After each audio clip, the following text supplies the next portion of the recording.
নমস্কার বন্ধুরা, শুভ দুপুর। আজকে আমার লাঞ্চ থালিতে আছে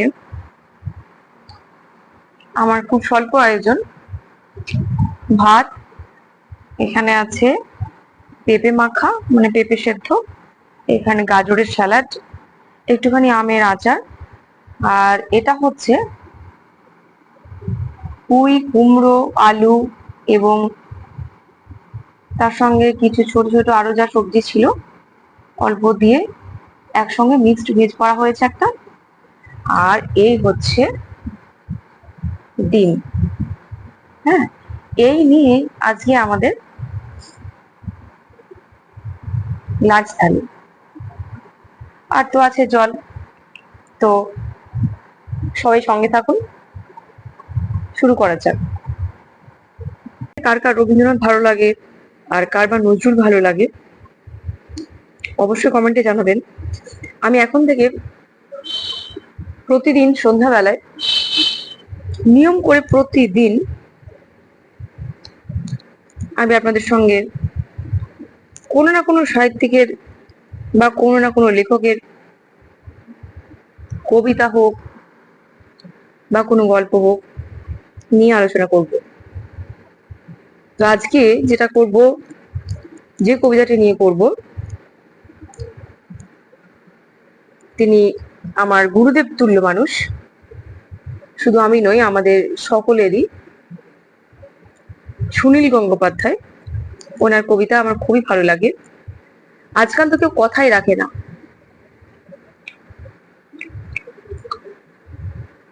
তো এই কথা রাখে না এই বিষয় নিয়ে কেউ কথা রাখেনি একটি কবিতা উনি লিখেছেন। তার সন্ধ্যাবেলায় সেই কবিতাটি সহ এবং এই কবিতাটির উৎস, কিভাবে এই কবিতাটির সৃষ্টি হলো, জন্ম হলো, অবশ্যই আপনাদের সঙ্গে শেয়ার করব। আপনারা প্রত্যেকের পাশে থাকবেন।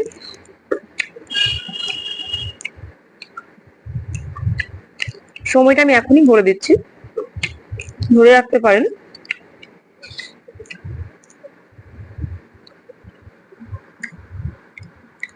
ওই সময়টি ধরে রাখতে পারেন সন্ধ্যা 6টা থেকে 7টার মধ্যেই হবে। এই খেতে বসেছি দুপুরবেলা, আর আকাশে কি হারে মেঘ করেছে দেখুন, প্রচন্ড মেঘ করেছে। সকাল থেকেই কেমন ঝিরঝির করে বৃষ্টি পড়ছিল। তো খেতে খেতে আমার একটুখানি দেরি হয়েও গেল। তো তাহলে শুরু করা যাক আজকের প্রথম খাবারের প্রথম একদম অংশ। ভগবান আজকের দিনের জন্য যেটুখানি জুটিয়ে দিয়েছেন সেটাতে আমি ভীষণ রকম খুশি। তাকে ধন্যবাদ জানিয়ে শুরু করছি। তাহলে প্রথমে হচ্ছে আমাদের স্যালাড। এই স্যালাড দিয়ে শুরু করব। গাজরের স্যালাড প্রত্যেকবারের মতোই আমার ভীষণ রকম ভালো লাগে। সাথে যদি শশা থাকে সঙ্গে তাহলে তো আরোই জমে যায়। যাই হোক, কার কার এই পুঁই শাক ভালো লাগে অবশ্যই জানাবেন। আর হ্যাঁ, আপনাদের সঙ্গে খুব ইন্টারেস্টিং কিছু কথা আলোচনা করব, কিছু গল্প শেয়ার করব। যদি ভালো লাগে তাহলে অবশ্যই প্রত্যেকে জানাবেন কমেন্টে। তো আবারও শুভ দুপুর বন্ধুরা।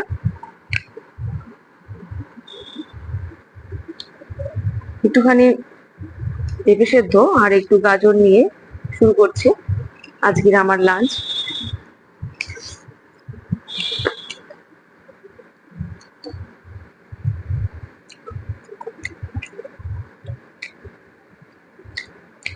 পেঁপে সেদ্ধ কিন্তু আমাদের লিভারের জন্য খুবই ভালো।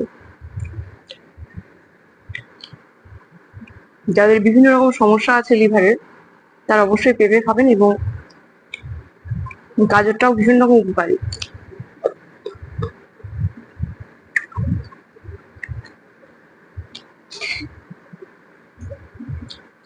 সমস্যা নেই, এমন মানুষ হতে পারে কি বলুন? জীবন আছে অথচ সমস্যা নেই, এটা হতেই পারে না।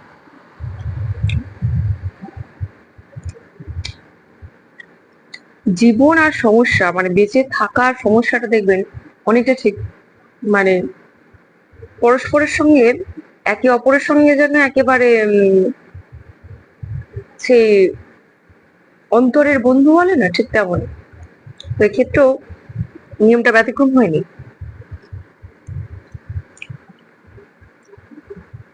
সমস্যা আছে তবেই না জানবেন আপনি বেঁচে আছেন। এ প্রসঙ্গে স্বামী বিবেকানন্দের এইটি উক্তি আমার মনে পড়ে গেল যে আপনি যদি পথে চলেন, পুরো সেন্টেন্সটির মধ্যে মনে নেই, আমার সারমর্মটা ঠিক এরকম, সারাটা দিন আপনি পথ চললেন, যদি কোনো সমস্যার সম্মুখীন আপনি না হয়েছেন তাহলে জানবেন আপনার পথ চলাটা ঠিক হয়নি অথবা বৃথা। তো সমস্যা তাদেরই হয় যারা কাজ করে, যারা কাজ করে না তাদের কোনো সমস্যাও নেই।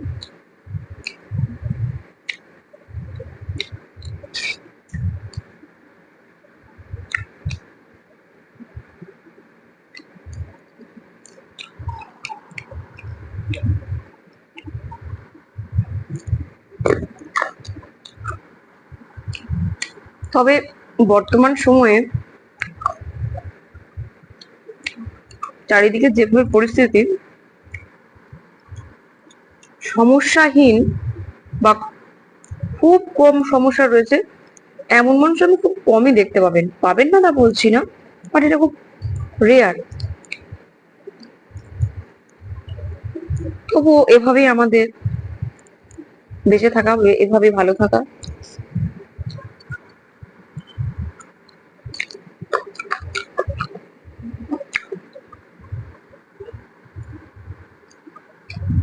আপনাদের কার কার রবীন্দ্রনাথ ভালো লাগে আর কার বা নজরুল ভালো লাগে অবশ্যই কমেন্টে জানাবেন। আমি এখন থেকে প্রতিদিন সন্ধ্যাবেলায় নিয়ম করে প্রতিদিন আমি আপনাদের সঙ্গে কোনো না কোনো সাহিত্যিকের বা কোনো না কোনো লেখকের কবিতা হোক বা কোনো গল্প হোক নিয়ে আলোচনা করব। তো আজকে যেটা করব, যে কবিতাটি নিয়ে করব, তিনি আমার গুরুদেব তুল্য মানুষ, শুধু আমি নই, আমাদের সকলেরই, সুনীল গঙ্গোপাধ্যায়। ওনার কবিতা আমার খুবই ভালো লাগে। আজকাল তো কেউ কথাই রাখে না,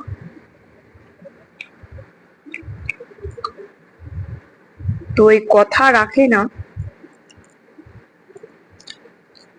এই বিষয় নিয়ে কেউ কথা রাখেনি একটি কবিতা উনি লিখেছেন। তার সন্ধ্যাবেলায় সেই কবিতাটি সহ এবং এই কবিতাটির উৎস, কিভাবে এই কবিতাটির সৃষ্টি হলো, জন্ম হলো, অবশ্যই আপনাদের সঙ্গে শেয়ার করব। আপনারা প্রত্যেকে পাশে থাকবেন।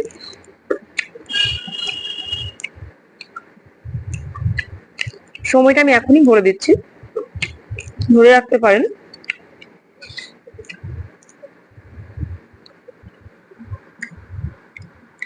ওই সময়টি ধরে রাখতে পারেন সন্ধ্যা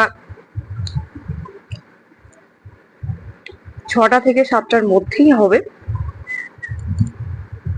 এই মুহূর্তে আমি এক্স্যাক্টলি টাইম বলতে পারলাম না, তবে অবশ্যই শুরু করবার অন্তত 10-15 মিনিট আগেও আমি একটা শর্ট ভিডিও আপলোড করব আপনাদের আমন্ত্রণ জানাতে। অবশ্যই আপনারা সঙ্গে থাকবেন এই আশা করি।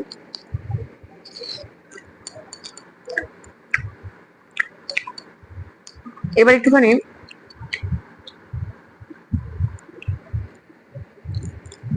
খাওয়া যাক, কি বলুন? যেভাবে সবজির দাম বেড়েছে তাতে করে সবজি খাওয়া যেন একেবারে নাবিশ্বাস হয়ে গেছে। আজকে টানা কতদিন ধরে বৃষ্টি হচ্ছে বলুন তো?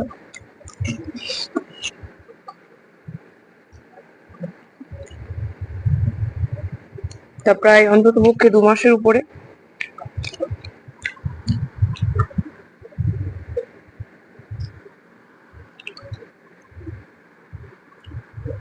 চারিদিকে কোনরূপ কোনো সবজি বলুন অথবা কোনো কিছুই বলুন,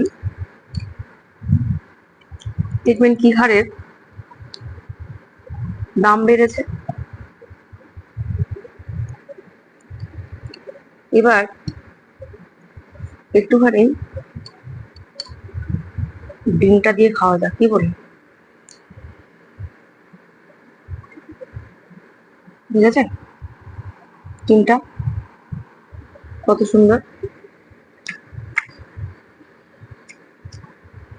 ডিম, মাছ, মাংস যাই বলুন না কেন, আমার কিন্তু ডিমটা কিন্তু খুবই ফেভারিট। তবে মাছের ঝাল যদি পোস্ত আর কাজু বাটা, সর্ষে যদি একটু থাকে, কাঁচা লঙ্কা, তার সাথে কাঁচা সর্ষে তেল দিয়ে, ওর মধ্যে একটুখানি আদা জিরে বাটা, রসুন পেঁয়াজের পেস্ট অল্প পরিমাণে দিয়ে সেটা যদি চচ্চড়ি করা যায়, ওহো, তার স্বাদ যেন অপূর্ব, অতুলনীয়।